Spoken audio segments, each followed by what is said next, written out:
రాష్ట్ర ప్రభుత్వం ప్రవేశపెట్టిన సంక్షేమ పథకాల్లో భాగంగా 4 పథకాల అమలుకు సర్వే ప్రారంభించడం జరిగిందని రైతు భరోసా, ఇందిరమ్మ ఆత్మీయ భరోసా, నూతన ఆహార భద్రతా కార్డులు మరియు ఇందిరమ్మ ఇండ్లకు విచారణ ప్రక్రియ చేపట్టడం జరిగిందని మెదక్ ఆర్డీఓ రమాదేవి తెలిపారు. శివశంకరంపేట మండల కేంద్రంలోని తహసీల్దార్ కార్యాలయంలో రెవెన్యూ మరియు వ్యవసాయ శాఖ అధికారులతో సమీక్ష సమావేశం నిర్వహించారు. 4 పథకాల అమలు కోసం నిర్వహించే సర్వేను ఆమె పరిశీలించారు. అనంతరం ఆమె మాట్లాడుతూ రాష్ట్ర ప్రభుత్వం ముఖ్యమంత్రి అతి ప్రతిష్టాత్మకంగా చేపట్టిన 4 పథకాలు రైతు భరోసా, ఇందిరమ్మ ఆత్మీయ భరోసా, నూతన ఆహార భద్రతా కార్డులు, ఇందిరమ్మ ఇండ్లకు సంబంధించిన సర్వేను నేటి నుంచి ఈ నెల 20వ తేదీ వరకు నిర్వహించడం జరుగుతుందని, 24వ తేదీ వరకు గ్రామాల్లో గ్రామ సభలు నిర్వహించి అర్హుల జాబితాను సిద్ధం చేయనున్నట్లు తెలిపారు. అర్హులైన ప్రతి ఒక్కరికి సంక్షేమ పథకాలు అందుతాయని, విడతల వారీగా లబ్ధిదారులను గుర్తించడం జరుగుతుందన్నారు. అర్హులైన లబ్ధిదారులు ఎవరూ కూడా ఎలాంటి ఆందోళన చెందవద్దని తెలిపారు.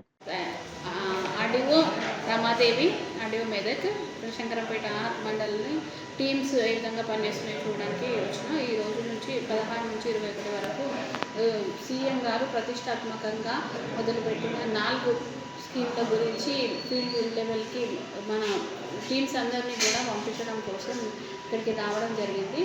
ప్రభుత్వం వారు రైతు భరోసా, ఇందిరమ్మ ఆత్మీయ భరోసా, రేషన్ కార్డులు, ఇందిరమ్మ ఇండ్ల గురించి 4 ప్రోగ్రామ్స్ని మన జిల్లాలో ప్రతిష్టాత్మకంగా మొదలుపెట్టడానికి నిన్న జిల్లా కలెక్టర్ గారు మా అందరికీ ఇన్స్ట్రక్షన్స్ ఇవ్వడం జరిగింది. ప్రతి ఒక్క అంశంపై క్షుణ్ణంగా మాకు తెలియపరిచి ఏ విధంగా ఫీల్డ్ సర్వే చేయాలి, ఏ విధంగా లబ్ధిదారుల ఎంపిక చేయాలి అనే అంశాలపై కలెక్టర్ గారు మాకు పూర్తిగా అన్ని వివరాలను వివరించి చెప్పారు. ఆ ప్రకారంగానే మేమంతా కూడా టీమ్స్ తయారు చేసుకోవడం జరిగింది. టీమ్స్ అన్నీ కూడా ఇప్పుడు ఫీల్డ్ మీదకి వెళ్ళిపోతున్నాయి.